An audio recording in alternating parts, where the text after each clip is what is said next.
सरस्वती व्यासं ततो जयमुदीरये। मूकं करोति वाचालं पंगुलं लङ्घयते यत्कृपातमहं वन्दे परमानन्दमाधवं।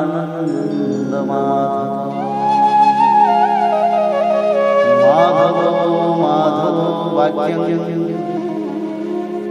माधवो माधवो हरि परन्ते साधवा नित्यं सकलकार्येषु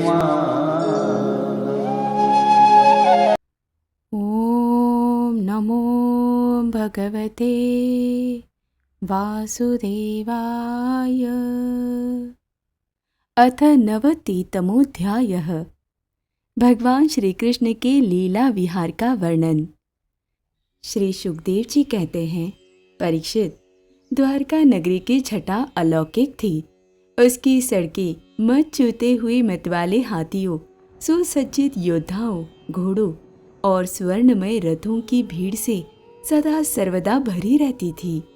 जिधर देखिए उधर ही हरे भरे उपवन और उद्यान लहरा रहे हैं। पात पात के वृक्ष फूलों से लदे हुए हैं। उन पर बैठकर भौरे गुनगुना रहे हैं और तरह तरह के पक्षी कलरव कर रहे हैं। वह नगरी सब प्रकार की संपत्तियों से भरपूर थी। जगत के श्रेष्ठ वीर यदुवंशी उसका सेवन करने में अपना सौभाग्य मानते थे। वहाँ की स्त्रियां सुंदर वेशभूषा से विभूषित थी और उनके अंग अंग से जवानी की छटा छिटकती रहती थी। वे जब अपने महलों में गेंद आदि के खेल खेलती और उनका कोई अंग कभी दिख जाता तो ऐसा जान पड़ता मानो बिजली चमक रही है। लक्ष्मीपति भगवान की यही अपनी नगरी द्वारका थी। इसी में वे निवास करते थे। भगवान श्री कृष्ण 16,000 से अधिक पत्नियों के एकमात्र प्राणवल्लभ थे। उन पत्नियों के अलग अलग महल भी परम ऐश्वर्य से संपन्न थे। जितनी पत्नियां थी उतने ही अद्भुत रूप धारण करके वे उनके साथ विहार करते थे। सभी पत्नियों के महलों में सुंदर सुंदर सरोवर थे। उनका निर्मल जल खिले हुए नीले, पीले, श्वेत, लाल आदि भांति भांति के कमलों की पराग से महकता रहता था। उनमें झुंड के झुंड हंस, सारस आदि सुंदर सुंदर पक्षी चहकते रहते थे। भगवान श्री कृष्ण उन जलाशयों में तथा कभी कभी नदियों के जल में भी प्रवेश कर अपनी पत्नियों के साथ जल विहार करते थे। भगवान के साथ विहार करने वाली पत्नियां जब उन्हें अपने भुज पाश में बांध लेती, आलिंगन करती, तब भगवान के श्री अंगों में उनके वक्षस्थल की केसर लग जाती थी।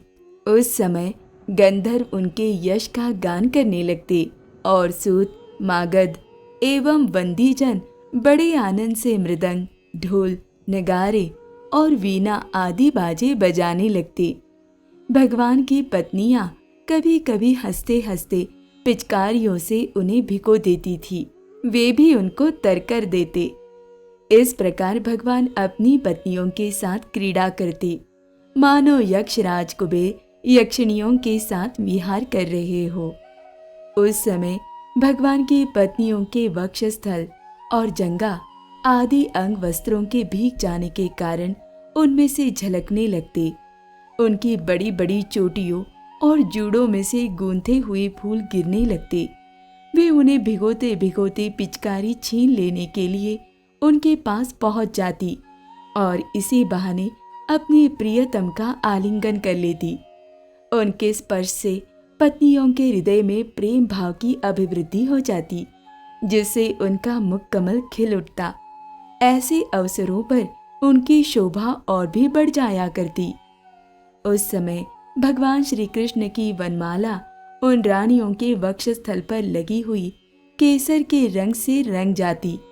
विहार में अत्यंत मग्न हो जाने के कारण घुंघराली अलके उन्मुक्त भाव से लहराने लगती। ये अपनी रानियों को बार बार भिगो देते और रानियां भी उन्हें सराबोर कर देती। भगवान श्री कृष्ण उनके साथ इस प्रकार विहार करते मानो कोई गजराज हथिनियों से घिरकर उनके साथ क्रीड़ा कर रहा हो। भगवान श्री कृष्ण और उनकी पत्नियां क्रीड़ा करने के बाद अपने अपने वस्त्राभूषण उतारकर उन नटों और नर्तकियों को दे देते जिनकी जीविका केवल गाना बजाना ही है। परीक्षित, भगवान इसी प्रकार उनके साथ विहार करते रहते। उनकी चाल ढाल, बातचीत, चितवन, मुस्कान, हास विलास और आलिंगन आदि से रानियों की चित्तवृत्ति उन्हीं की ओर खींची रहती। उन्हें और किसी बात का स्मरण ही न होता। परीक्षित, रानियों के जीवन सर्वस्व उनके एकमात्र हृदयेश्वर भगवान श्री कृष्ण ही थे। वे कमल नयन श्याम सुंदर के चिंतन में ही इतनी मग्न हो जाती कि कई देर तक चुप हो रहती और फिर उन्मत्त के समान असंबद्ध बातें कहने लगती। कभी कभी तो भगवान श्री कृष्ण की उपस्थिति में ही प्रेरणोन्माद के कारण उनके विरह का अनुभव करने लगती और न जाने क्या क्या कहने लगती। मैं उनकी बात तुम्हें सुनाता हूँ। रानियां कहती, अरे कुररी, अब तो बड़ी रात हो गई है। संसार में सब और सन्नाटा छा गया है। देख, इस समय स्वयं भगवान अपना अखंड बोध छिपाकर सो रहे हैं और तुझे नींद ही नहीं आती। तो इस तरह रात रात भर जगकर विलाप क्यों कर रही है? सखी, कहीं कमल नयन भगवान के मधुर हास्य और लीला भरी उदार स्वीकृति सूचक चितवन से तेरा हृदय भी हमारी ही तरह बिन तो नहीं गया है? अरे चकवी, तूने रात के समय अपने नेत्र क्यों बंद कर लिए हैं? क्या तेरे पतिदेव कहीं विदेश चले गए हैं कि तू इस प्रकार करुण स्वर से पुकार रही है? हाय हाय, तब तो तू बड़ी दुखिनी है। परंतु हो न हो, तेरे हृदय में भी हमारे ही समान भगवान की दासी होने का भाव जग गया है। क्या अब तो उनके चरणों पर चढ़ाई हुई पुष्पों की माला अपनी चोटियों में धारण करना चाहती है? अहो समुद्र, तुम निरंतर गरजते ही रहते हो। तुम्हें नींद नहीं आती क्या? जान पड़ता है तुम्हें सदा जागते रहने का रोग लग गया है। परंतु नहीं नहीं, हम समझ गई। हमारे प्यारे श्याम सुंदर ने तुम्हारे धैर्य, गांभीर्य आदि स्वाभाविक गुण छीन लिए हैं। क्या इसी से तुम हमारे ही समान ऐसे व्याधि के शिकार हो गए हो जिसकी कोई दवा नहीं है? चंद्रदेव, तुम्हें बहुत बड़ा रोग राजक्षमा हो गया है। इसी से तुम इतने क्षीण हो रहे हो। अरे राम राम, अब तुम अपनी किरणों से अंधेरा भी नहीं हटा सकते। क्या हमारी ही भांति हमारे प्यारे श्याम सुंदर की मीठी मीठी रहस्य की बातें भूल जाने के कारण तुम्हारी बोलती बंद हो गई है? क्या उसी की चिंता से तुम मौन हो रहे हो? मलयानील, हमने तेरा क्या बिगाड़ा है जो तू हमारे हृदय में काम का संचार कर रहा है? अरे तू नहीं जानता क्या, भगवान की तिरछी चितवन से हमारा हृदय तो पहले से ही घायल हो गया है। श्रीमन मेघ, तुम्हारे शरीर का सौंदर्य तो हमारे प्रियतम जैसा ही है। अवश्य ही तुम यदुवंश शिरोमणि भगवान के परम प्यारे हो। तभी तो तुम हमारी ही भांति प्रेम पाश में बनकर उनका ध्यान कर रहे हो। देखो देखो, तुम्हारा हृदय चिंता से भर रहा है। तुम उनके लिए अत्यंत उत्कंठित हो रहे हो। तभी तो बार बार उनकी याद करके हमारी ही भांति आंसू की धारा बहा रहे हो। श्याम घन, सचमुच घनश्याम से नाता जोड़ना घर बैठे पीड़ा मोल लेना है। री कोयल, तेरा गला बड़ा ही सुरीला है। मीठी बोली बोलने वाले हमारे प्राण प्यारे के समान ही मधुर स्वर से तू बोलती है। सचमुच तेरी बोली में सुधा घोली हुई है, जो प्यारे के विरह से मरे हुए प्रेमियों को जिलाने वाली है। तू ही बता, इस समय हम तेरा क्या प्रिय करें? प्रिय पर्वत, तुम तो बड़े उदार विचार के हो। तुमने ही पृथ्वी को भी धारण कर रखा है। न तुम हिलते डोलते हो और न कुछ कहते सुनते हो।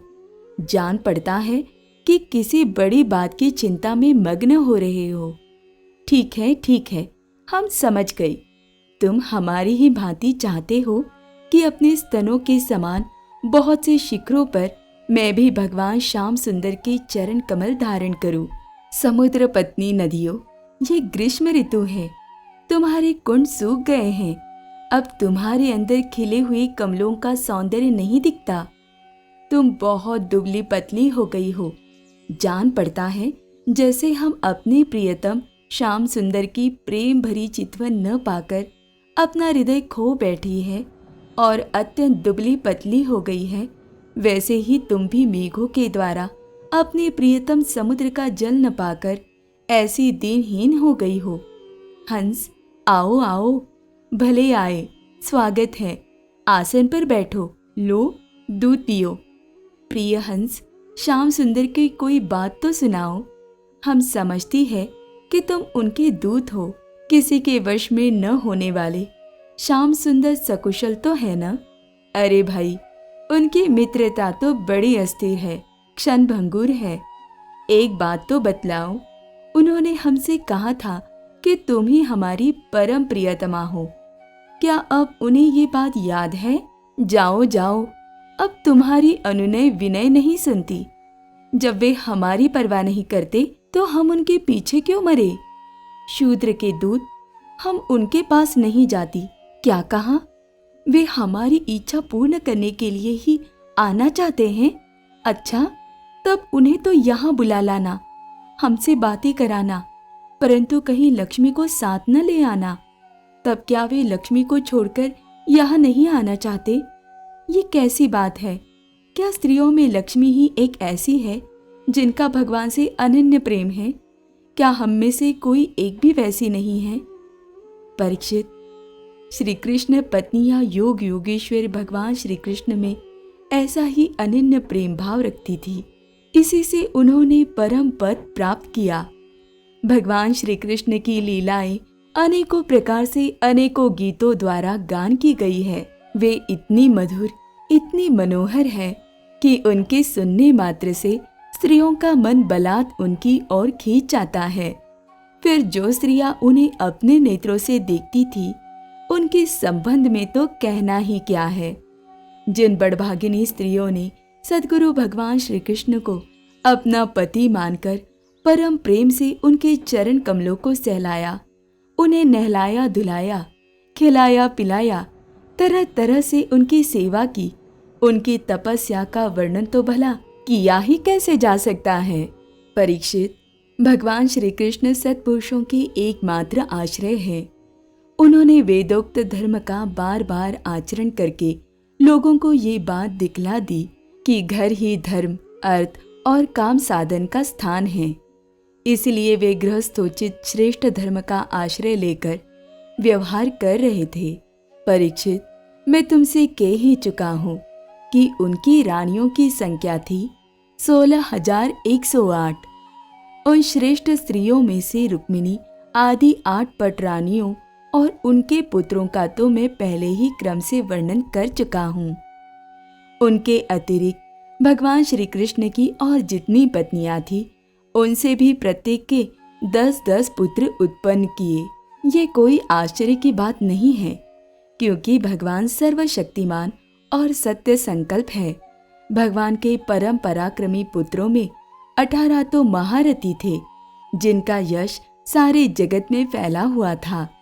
उनके नाम मुझसे सुनो: प्रद्युम्न, अनिरुद्ध, दीप्तिमान, भानु, सांब, मधु, बृहद्भानु, चित्रभानु, व्रक, अरुण, पुष्कर, वेदबाहु, श्रुतदेव, सुनंदन, चित्रबाहु, विरूप, कवि और न्यग्रोध। राजेंद्र, भगवान श्री कृष्ण के इन पुत्रों में भी सबसे श्रेष्ठ रुक्मिणी नंदन प्रद्युम्न जी थे। वे सभी गुणों में अपने पिता के समान ही थे। महारथी प्रद्युम्न ने रुक्मिणी की कन्या से अपना विवाह किया था। उसी के गर्भ से अनिरुद्ध जी का जन्म हुआ। उनमें 10,000 हाथियों का बल था। रुक्मी के दौहित्र अनिरुद्ध जी ने अपने नाना की पोती से विवाह किया। उसके गर्भ से वज्र का जन्म हुआ। ब्राह्मणों के शाप से पैदा हुए मूसल के द्वारा यदुवंश का नाश हो जाने पर एकमात्र वे ही बच रहे थे। वज्र के पुत्र है प्रतिबाहु, प्रतिबाहु के सुबाहु, सुबाहु के शांतसेन और शांतसेन के शतसेन। परीक्षित, इस वंश में कोई भी पुरुष ऐसा न हुआ जो बहुत सी संतान वाला न हो तथा जो निर्धन, अल्पायु और अल्पशक्ति हो। वे सभी ब्राह्मणों के भक्त थे। परीक्षित, यदुवंश में ऐसे ऐसे यशस्वी और पराक्रमी पुरुष हुए हैं जिनकी गिनती भी हजारों वर्षों में पूरी नहीं हो सकती। मैंने ऐसा सुना है कि यदुवंश के बालकों को शिक्षा देने के लिए 3,88,00,000 आचार्य थे। ऐसी स्थिति में महात्मा यदुवंशियों की संख्या तो बताई ही कैसे जा सकती है। स्वयं महाराज उग्रसेन के साथ एक नील 10 करोड़ के लगभग सैनिक रहते थे। परीक्षित, प्राचीन काल में देवासुर संग्राम के समय बहुत से भयंकर असुर मारे गए थे। वे ही मनुष्यों में उत्पन्न हुए और बड़े घमंड से जनता को सताने लगे। उनका दमन करने के लिए भगवान की आज्ञा से देवताओं ने ही यदुवंश में अवतार लिया था। परीक्षित, उनके कुलों की संख्या 101 थी। वे सब भगवान श्री कृष्ण को ही अपना स्वामी एवं आदर्श मानते थे। जो यदुवंशी उनके अनुयायी थे, उनकी सब प्रकार से उन्नति हुई। यदुवंशियों का चित्त इस प्रकार भगवान श्री कृष्ण में लगा रहता था कि उन्हें सोने बैठने, घूमने फिरने, बोलने खेलने और नहाने धोने आदि कामों में अपने शरीर की भी सुधि न रहती थी। वे जानते ही न थे कि हमारा शरीर क्या कर रहा है। उनकी समस्त शारीरिक क्रियाएं यंत्र की भांति अपने आप होती रहती थी। परीक्षित, भगवान चरण धोवन गंगा जी अवश्य ही समस्त तीर्थों में महान एवं पवित्र है, परंतु जब स्वयं परम तीर्थ स्वरूप भगवान ने ही यदुवंश में अवतार ग्रहण किया, तब तो गंगा जल की महिमा अपने आप ही उनके सुयश तीर्थ की अपेक्षा कम हो गई। भगवान के स्वरूप की ये कितनी बड़ी महिमा है कि उनसे प्रेम करने वाले भक्त और द्वेष करने वाले शत्रु दोनों ही उनके स्वरूप को प्राप्त हुए। जिस लक्ष्मी को प्राप्त करने के लिए बड़े बड़े देवता यत्न करते रहते हैं, वे ही भगवान की सेवा में नित्य निरंतर लगी रहती है। भगवान का नाम एक बार सुनने अथवा उच्चारण करने से ही सारे अमंगलों को नष्ट कर देता है। ऋषियों के वंशजों में जितने भी धर्म प्रचलित है, सबके संस्थापक भगवान श्री कृष्ण ही हैं। वे अपने हाथ में काल स्वरूप चक्र लिए रहते हैं। परीक्षित, ऐसी स्थिति में वे पृथ्वी का भार उतार देते हैं। ये कौन बड़ी बात है। भगवान श्री कृष्ण ही समस्त जीवों के आश्रय स्थान हैं। यद्यपि वे सदा सर्वदा सर्वत्र उपस्थित ही रहते हैं, फिर भी कहने के लिए उन्होंने देवकी जी के गर्भ से जन्म लिया है। यदुवंशी वीर पार्षदों के रूप में उनकी सेवा करते रहते हैं। उन्होंने अपने भुजबल से अधर्म का अंत कर दिया है। परीक्षित, भगवान स्वभाव से ही चराचर जगत का दुख मिटाते रहते हैं। उनका मंद मंद मुस्कान से युक्त सुंदर मुखारविंद वजस्त्रियों और पुरस्त्रियों के हृदय में प्रेम भाव का संचार करता रहता है। वास्तव में सारे जगत पर वही विजयी है। उन्हीं की जय हो, जय हो। परीक्षित, प्रकृति से अतीत परमात्मा ने अपने द्वारा स्थापित धर्म मर्यादा की रक्षा के लिए दिव्य लीला शरीर ग्रहण किया और उसके अनुरूप अनेकों अद्भुत चरित्रों का अभिनय किया। उनका एक एक कर्म स्मरण करने वालों के कर्म बंधनों को काट डालने वाला है। जो यदुवंश शिरोमणि भगवान श्री कृष्ण की चरण कमलों की सेवा का अधिकार प्राप्त करना चाहे, उसे उनकी लीलाओं का ही श्रवण करना चाहिए। परीक्षित, जब मनुष्य प्रतिक्षण भगवान श्री कृष्ण की मनोहारिणी लीला कथाओं का अधिकाधिक श्रवण, कीर्तन और चिंतन करने लगता है, तब उसकी यही भक्ति उसे भगवान के परम धाम में पहुंचा देती है। यद्यपि काल की गति के परे पहुंच जाना बहुत ही कठिन है, परंतु भगवान के धाम में काल की दाल नहीं गलती, वह वहां तक पहुंच ही नहीं पाता। उसके धाम की प्राप्ति के लिए अनेक सम्राटों ने अपना राजपाट छोड़कर तपस्या करने के उद्देश्य से जंगल की यात्रा की है। इसलिए मनुष्य को उनकी लीला कथा का ही श्रवण करना चाहिए।